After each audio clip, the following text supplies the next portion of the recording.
Welcome back to the Learn English podcast, the podcast teaching English in context so you can learn naturally. If you have been following along with this podcast, you know that I am a big proponent of input. Input is the amount of time you spend reading or listening to a language when you are trying to learn it. I have talked in the past about Steve Kaufman and Stephen Krashen. I'll leave a link up here in the iCard so you can check out those episodes. But both of those people are polyglots, which means that they speak multiple languages. Stephen Krashen is a linguist who has studied how people acquire languages, and his research has shown that the more you read a language, the better you are at speaking that language, the better you are with that language in general. Because of that, I think input is extremely important. I teach English online to students who are learning it as a second language, and I tell them all the time to try to read as much as possible. Here in the United States, this week is Banned Book Week. Banned Book Week celebrates books that have been banned or prevented from being in libraries, books that people did not want other people to read because of some controversial content they have. So, to celebrate Banned Book Week, on this episode, I wanted to talk about some banned books that you could read to help improve your English abilities. We're going to talk about these books, why they're banned, and why you should read them to help improve your English. If you're interested in learning about these banned books, if you're interested in being a little bit rebellious and celebrating Banned Book Week, then follow along because we're about to begin.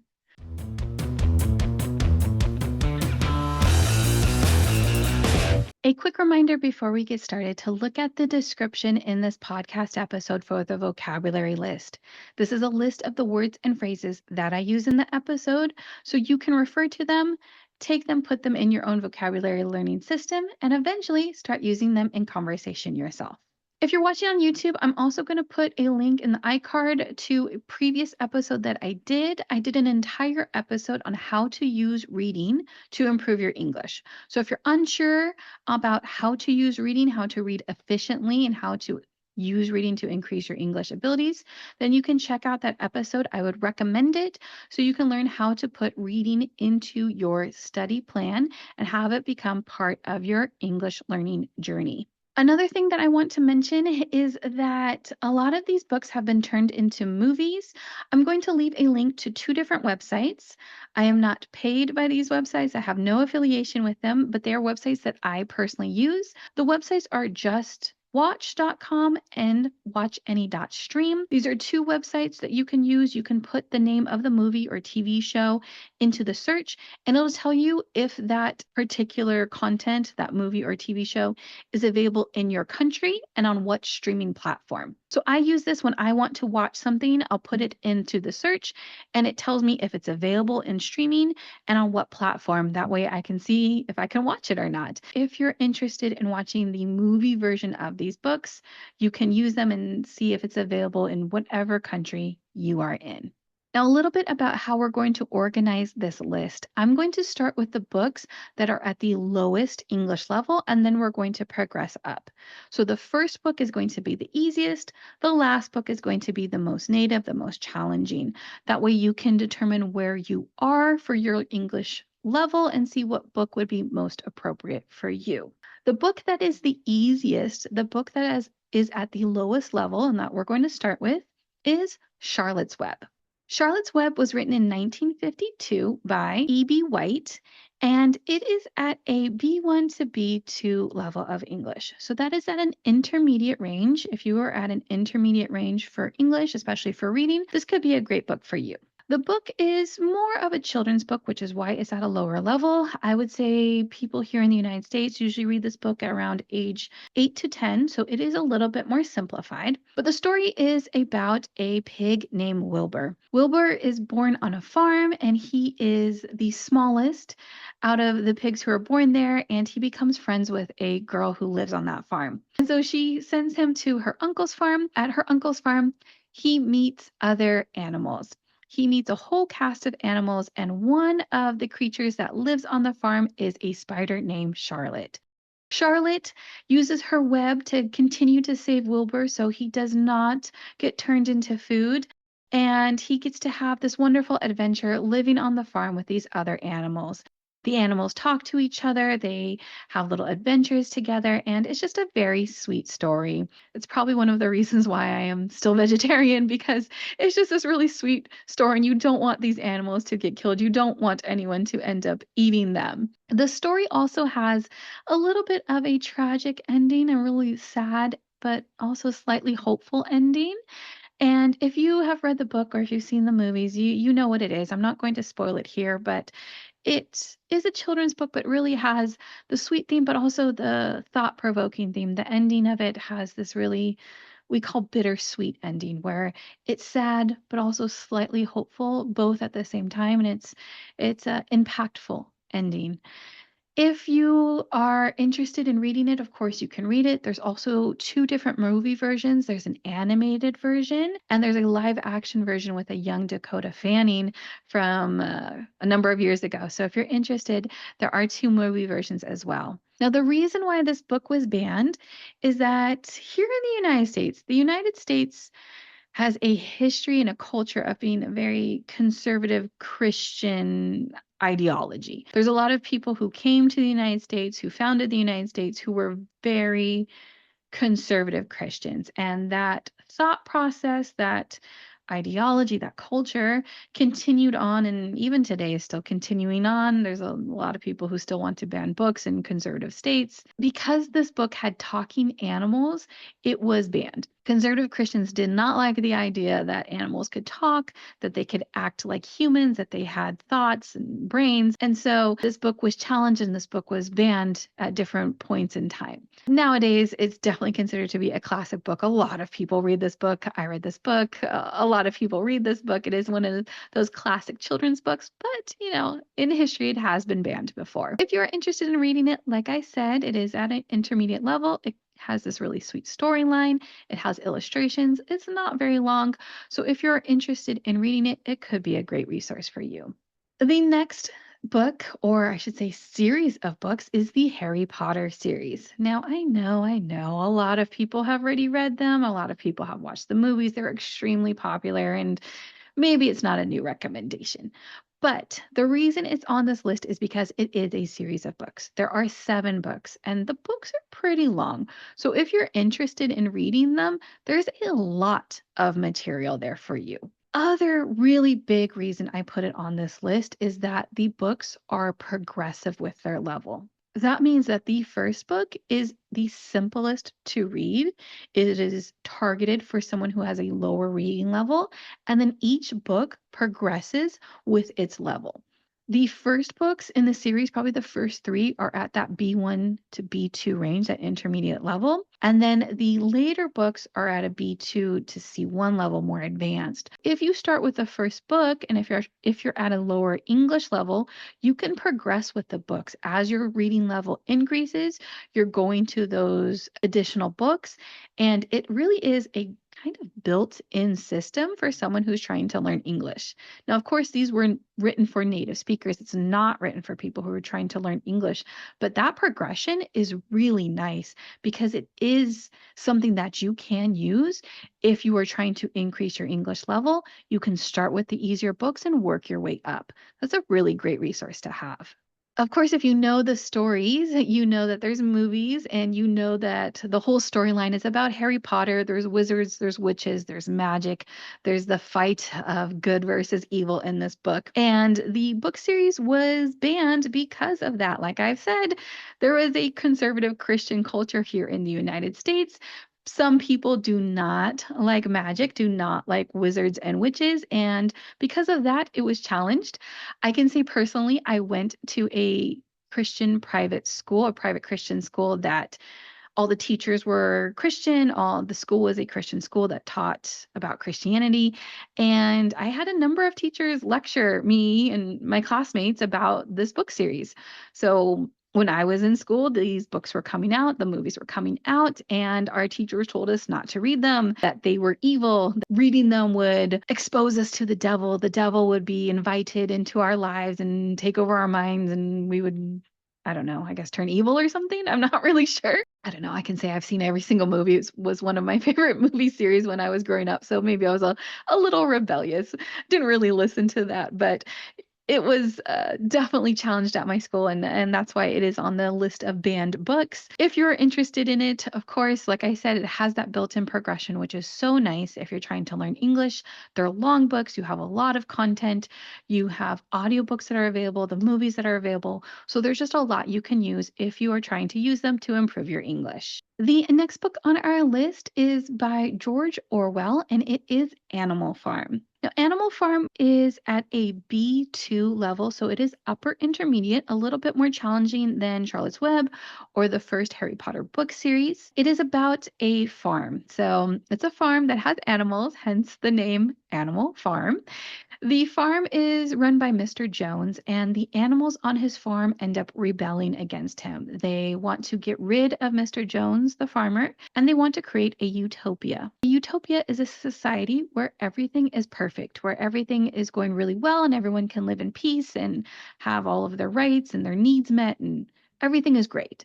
That's what they want to create. And this book, like I said, it was written in 1945 when there was a lot of change going on in the world. It was right after World War II. There was a lot of things happening politically. And the book is a political satire, it's a commentary. It's an analogy of what was going on politically at the time. The events on the farm and even some of the particular animals on their farm are an analogy for different people who were politicians at the time in the 1940s. The book talks about political systems, political structures, and political corruption. What happens when people come into power who maybe shouldn't be in power. The book was banned again because it has talking animals. Some conservative Christians really do not like animals talking or having thoughts or ideas. Another reason why it was banned is because it does have those political context to it. It is a political commentary. It was considered to be critical of certain governments, so it was banned in different countries. It also has some violence that occurs between the animals, and so it was banned for being violent. Like with other books on our list, it was banned, but now it is considered to be a classic. I would say a lot of students here in the United States are assigned to read this book when they are in school. I read this book when I was in middle school. So if you're unsure, middle school is around ages maybe 11, 12, around that age. I think I was 12 when I read this book. So I read this in my English class. It is one of those books that is very thought provoking, talks about politics in a way that's simplified. Like I said, it's only at a B2 level, so the English is relatively simplified. And it's also not very long. This could be a good book for you to use to help improve your English. Now we're going to get into our more advanced books, and our next book on our list is The Perks of Being a Wallflower. The Perks of Being a Wallflower was written in 1999, so it is more modern than Animal Farm. And the book here is probably at about a B2 to C1 level. So we're getting a little bit more advanced. If you're at a C1 level, this would be manageable. If you're at B2, this might be a little bit challenging, but it could help you expand your English. The book is about a character named Charlie, and he is a high school student. High school comes after middle school. It's about ages 13 to 18 here in the United States. It's a period of 4 years where students are in school before they go to college or the army or get a job. The character Charlie is a freshman in the book, and a freshman is someone who is in their first year of high school. We call that the freshman year. So he's a freshman. He feels a little bit awkward, a little bit out of place, like many people do when they're new to a high school. And he ends up becoming friends with older students, students who are seniors in their last year of school. So they take him under their wing. Under their wing means that they become friends with him and they kind of protect him, give him a place, give him a group of people to hang out with and help him grow. Now, the book was banned because it is about high school students doing things that maybe teenagers do, but maybe they shouldn't, right? So it has a little bit of explicit content. So explicit means adult themes, things that you wouldn't want to have little kids see or read about. The book has the students partying, drinking, doing drugs. There's some sexual content in the book. So because of that, it was banned. It was thought to have too many adult themes, to be a bad influence for students, and maybe being a little bit corrupting, right? You don't want your teenager to do these things, so you don't want your teenager to read this book, was the thinking of why it was banned. There is a movie version, so if you are interested in reading the book, of course you can read it, but if you're not, if you'd rather see the movie version is relatively new. It stars Emma Watson from a few years ago, so if you're interested, you can watch the movie version. Some reasons why you should consider reading this book: it is more modern. Like I said, it's from 1999. It's a lot newer than Charlotte's Web or Animal Farm, so you're going to get more modern language. There's also a lot of colloquialisms. It's about high school. Kids talk with slang. They don't talk in formal language. So you're going to get a lot of exposure to these colloquial sayings and phrases, a lot of slang in this book. If you are interested, you can check that out. The next book on our list is continuing this high school theme, and it is The Catcher in the Rye by J.D. Salinger. This book, again, like The Perks of Being a Wallflower, is at a B2 to C1 level, upper intermediate, lower advanced level. The book is about a student named Holden Caulfield. In the book, he is a high school student, but he is at a prep school. So a prep school is an elite school. It is a school that you have to pay for. It is not a public school. So this is a school that rich kids go to. Holden is a rich kid. He goes to a prep school and he ends up getting kicked out of his prep school.